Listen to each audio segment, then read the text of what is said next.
Hi, everybody, and welcome back to my channel. Sorry, I've been MIA lately and did not get my predictions videos up for SAG and BAFTA. I did do pretty well on those, but I just didn't have the time to make videos. So I've had several people reaching out and asking, realize that the Oscars are not exactly a science. I can just speak on my own past predictions, and sometimes I adapt those very quickly if I'm betting in real time. Just because what happens in one award can end up impacting the rest of the awards and how things are going to go. But on a preliminary level and looking back at the rest of the season, as well as prior awards and what I've seen so far, I'm going to give my best shot at predictions, and I'll give you my first, second, and third options. So we're starting with supporting actress. And in this category, I am going with Amy Madigan from Weapons. Historically, looking back at the Critics' Choice Award and those that won supporting actress, the majority went on to win the Best Supporting Actress in the Oscar category as well. Now, Weapons did not receive a Best Picture nomination, so that could work against Amy Madigan, but she also just won the SAG award. So I think that she has a real chance here, and that's where I've got my money placed. My second pick, of course, would be Tiana Taylor for One Battle After Another. She did win the Golden Globe. So there's a chance there. The person that I wanted to win is Inga Ipsdotter Lilias. I don't think that that's going to happen here, but I was very pleased to see she's nominated, along with a surprise nomination for Elle Fanning. But I don't think either of those are going to win here. Wumi Misako just won BAFTA. There is a chance that she could pull a surprise here, but I personally am going with Amy Madigan. Now, one of the most intense races that we have, the supporting categories are just kind of a mess. Looking at, there hasn't been, like last year, we had Zoe Saldana, and Kieran Culkin sweeping very clean, much like Jessie Buckley is going to do. We have not seen that here. It has been all over the map. Supporting actor for Critics' Choice, we saw Jacob Elordi winning for Frankenstein. We saw Stellan Skarsgård winning Globe. And then SAG, we had Sean Penn. I think BAFTA, we had Sean Penn as well. So this has not exactly been a clean race. Popular opinion is that Sean Penn is going to win. What I've thought about before, okay, Sean Penn has won before, and he doesn't particularly want it. I think there's been talk about him giving previous Oscars down for them to melt those for Ukraine, but and he wasn't at the last award ceremony. So I mean, and not for lack of deserving it. I definitely think he does. So there's a chance that we could see Sean Penn here. There was a strong push for Benicio del Toro at one point. I don't think we're going to see Benicio del Toro win here. Delroy Lindo win it. So I still am going with Stellan Skarsgård. So I have Stellan Skarsgård, Amy Madigan. I've had them pretty much the whole season, other than Jacob Elordi, but I do think we're going to see Stellan Skarsgård win here. And so that's who I'm betting for, followed by Sean Penn, probably Delroy Lindo, Jacob Elordi, and then Benicio del Toro. So remember the sheer number of nominations that Sentimental Value got. And of course, Sinners and One Battle After Another trumped them. But when we are looking at, there is a lot of momentum on this category. Some people have spoke out, Stellan Skarsgård being category fraud and saying that he's more of a lead. I can see that. I really wish that he had ran lead, but I think that they thought this was his best chance. I would like to see him win here, but we'll just have to see. Okay, that brings us to adapted screenplay. I don't think there's any contest here. It's not going to be Hamnet. It's not going to be Frankenstein. It'll be One Battle After Another. They have swept in this category. Same with original screenplay for Sinners. If you're doing like a quick pick or something like that, I think it's very safe to say we're going to see adapted One Battle After Another and original screenplay for Sinners, and that's going to be the end of it. I do think if we were to see any kind of upset for some reason, it would be Sentimental Value in that category would be the only kind of upset that I see for screenplay. But again, I just don't see that happening on the original screenplay. It will be Sinners. Let's see here. Casting. So this award is new and I wasn't entirely sure. I do think that it's going to go to Sinners. We had a best ensemble at SAG. They've won other casting awards. I think that that's likely going to be the case here, followed by probably Marty Supreme if we're not going to see casting award with Sinners. And I don't feel great about that because I was not happy about the Mr. Wonderful casting. But I do know that there has been a lot of praise. We have Gwyneth Paltrow back, Odessa, and just, the film in general was cast really well. And I was I was very disappointed that Sentimental Value was snubbed here because we had every single member or main member of that cast receiving a nomination. So I felt like we should have seen a casting nom here, but I'm not super familiar with this category, so couldn't say one way or the other. Okay, so for cinematography, and this is where I think that I'm deviating from everybody else. I'm still going with Train Dreams. I won big on Train Dreams early on with Critics' Choice. It is a beautiful, flawless movie when it comes to cinematography. Now, one of the things that people have been talking about is straight ticket voting.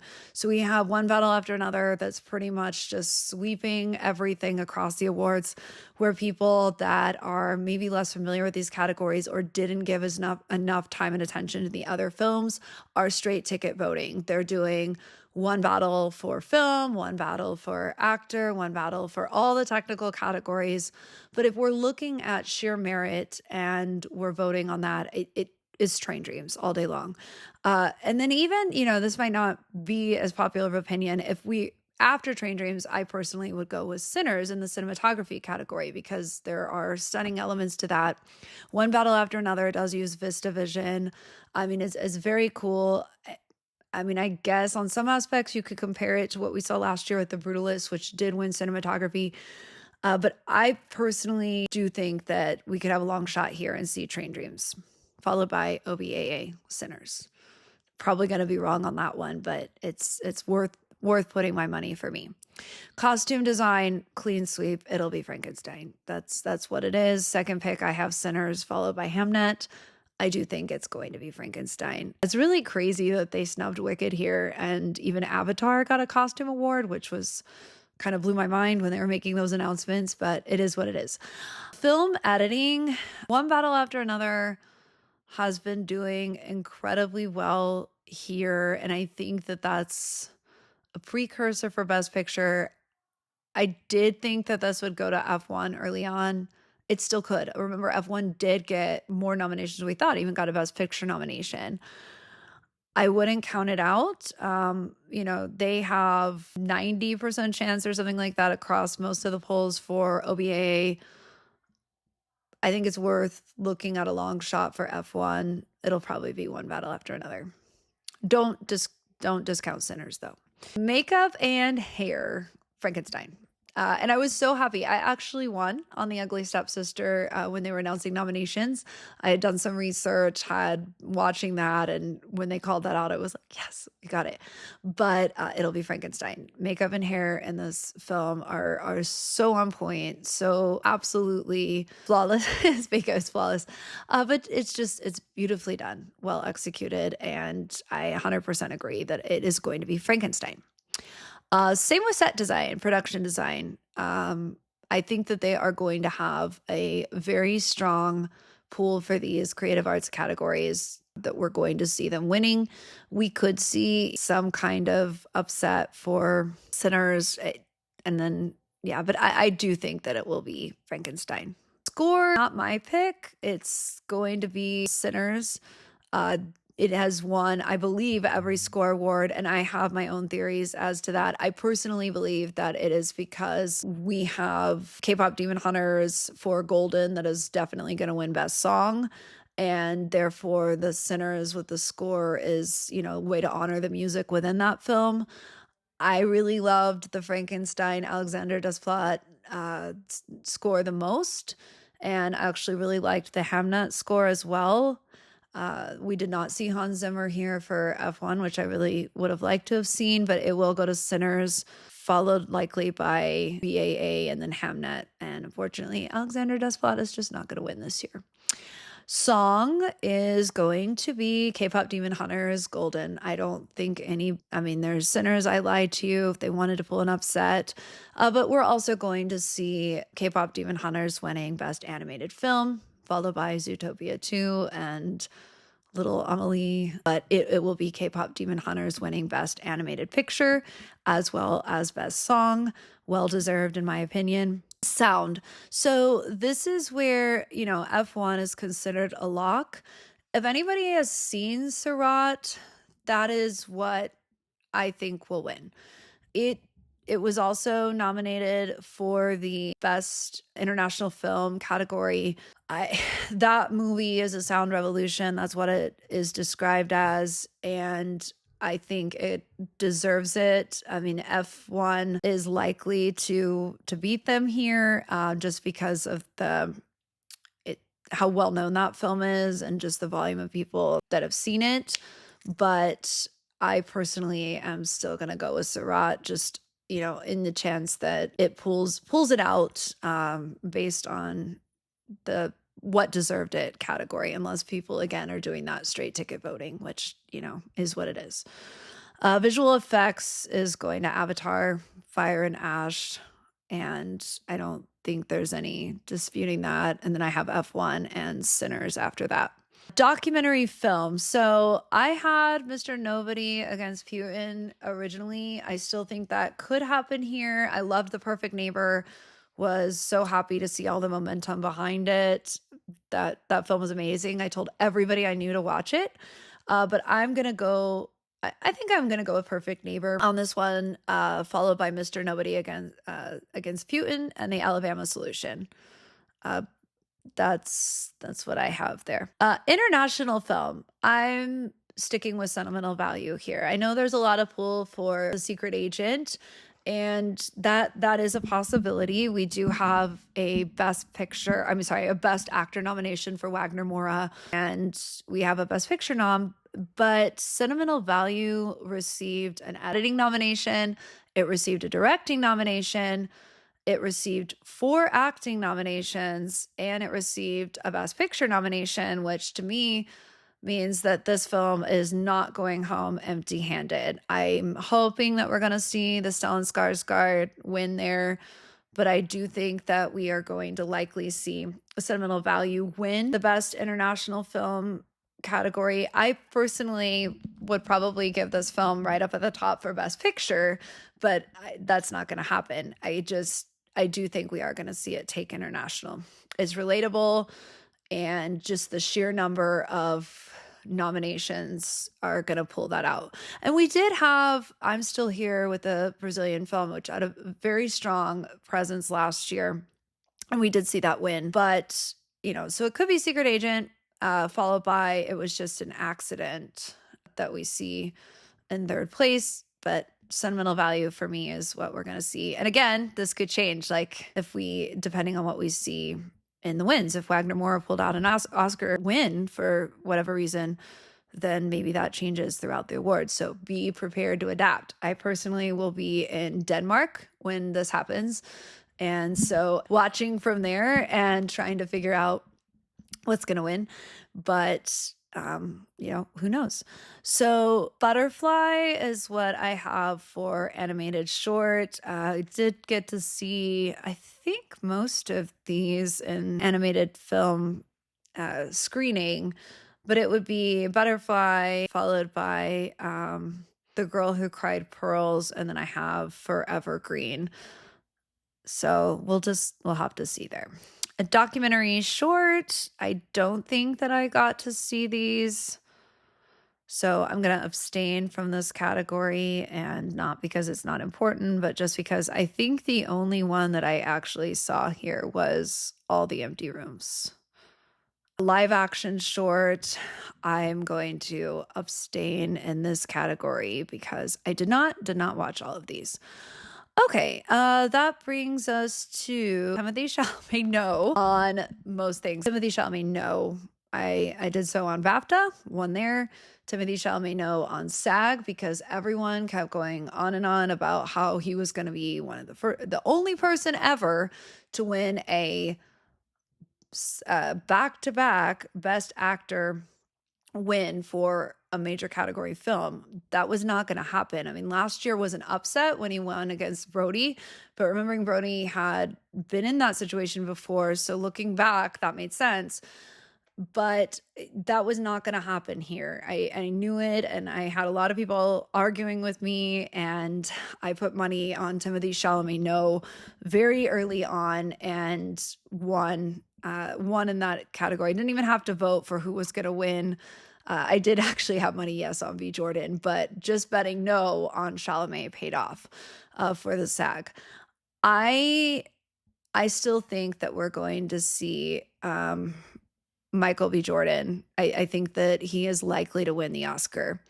Him playing the two roles, just the momentum behind him, the sheer number of nominations that his film received. You know, we could still see Timothée Chalamet. He does have a Best Picture nomination.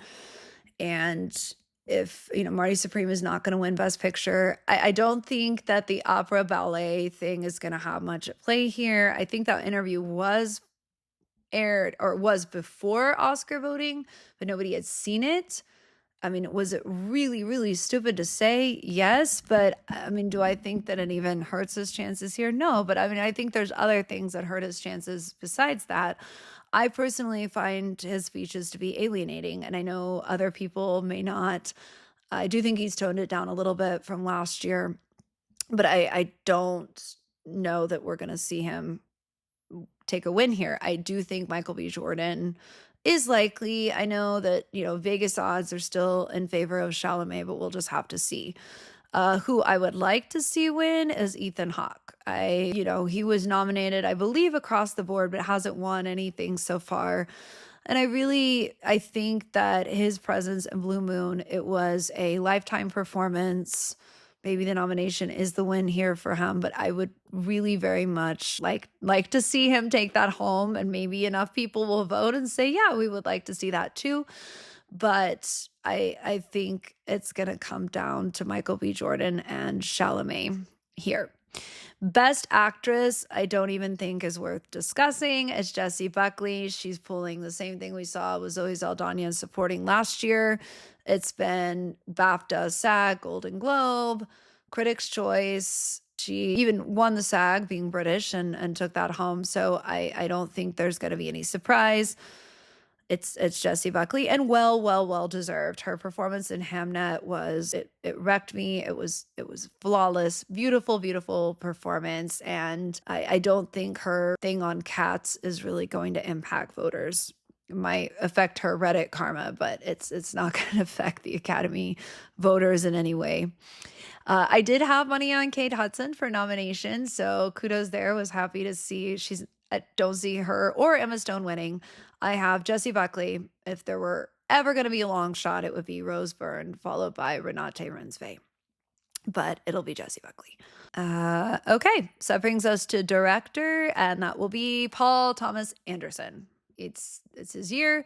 He's gotten, I believe, every precursor, and it's, never won before. And I think we're definitely going to see him take director, followed by Ryan Coogler, and then Johan Trier. If there were going to be any kind of upset, I know that there's been some talk that Ryan Coogler might pull this out, but I do think we're going to see Paul Thomas Anderson. And anybody who doubted that Chloe Zhao was getting that director nomination was, I don't know why anybody would bet against that. She's a previous winner, one of the only females to even be nominated. There's been very few. One of the best. There's a Best Picture nomination for Hamnet this year. There was no way that wasn't going to happen. So I'm glad to see her here, but it's not going to be a win. Okay, that brings us to picture. And I think that is going to be Sinners. So the sheer number of nominations for Sinners is not the reason that I would say that. I mean, it did break records with the number of nominations. It's the most nominated film of all time, I believe so. But and then, looking back at like La La Land and the other films that have gotten a large number of nominations, they didn't win. But in this case, I think that they could. And there's also, a small part of me that wonders if, I know that there's no voting split, but I've also wondered if Hamnet could pull a Moonlight, because if it's a ranked ballot system, right? So if you had enough people putting Sinners for number one, One Battle After Another for number one, but then all these other films like Sentimental Value, Frankenstein, etc., being put for other people's number ones, and then we didn't have enough number one votes, then it would go to everybody's number two, I believe. So with the split where it seems very evenly divided between One Battle After Another and Sinners, there's a high probability that those people would have put Hamnet as their number two film of the year. So then it makes me wonder, okay, if we had enough of people voting, kind of across the board for number one, could we see a situation where Hamnet takes this as the popular choice or the number two choice and wins? I don't think so, but it's a possibility. We are likely going to see Sinners and OBAA between the two of them for Best Picture. Now, one of the things that will quickly shift and that you should watch for if, you're willing to change your bet live is going to be who wins editing, who wins I wouldn't even say the directing. I would pay more attention to the acting noms, and then followed by wins and what's announced, because normally the director and the Best Picture line up directly. Not always. So, but historically they do. And so thinking back with Nora last year, and just every other year, you're going to see a matchup. But there have been instances where that has not happened. So just because, Paul Thomas Anderson is called out, it's not a absolute given that we're then going to see One Battle After Another called out for Best Picture. I will not be the least bit surprised if we see Sinners here. So my final answer is going to be Sinners, and it could be a mid-Oscar change where I'm watching the ceremony if I'm awake, because it's going to be very, very late where I'm at. But you're not going to go wrong if you put One Battle After Another. Chances are that, odds are going to go up and you could cash out before it's announced. If you are betting, if you're just doing this for fun, then, it's probably, it's whatever you think. But if I'm picking my Best Picture of the year, my favorite film of the year, it would probably be Sentimental Value, followed by Frankenstein. And I think everybody knows that, but those were my two favorite pictures of the year. And I'm just glad to see them nominated. Very glad to see Train Dreams here. And I was actually not surprised to see F1. I put money on F1 really early in the morning. Like, I think like 4 a.m. I got up and I was like, I'm going to put money on F1. I just had this weird feeling about it. It's definitely not going to win Best Picture. I saw some of the secret ballots that people put it. But final call, we've got Best Picture. I have Sinners. For director, I have Paul Thomas Anderson. For actress, Jessie Buckley. For actor, I have Michael B. Jordan. For supporting actress, Amy Madigan, followed by Tiana Taylor. I think that's a pretty close race. Stellan Skarsgård, followed by Sean Penn. I think those are closer than people think. I'm trying to get it up before I leave abroad. Thank you. Good luck, and have fun watching the Academy Awards this year. Thanks.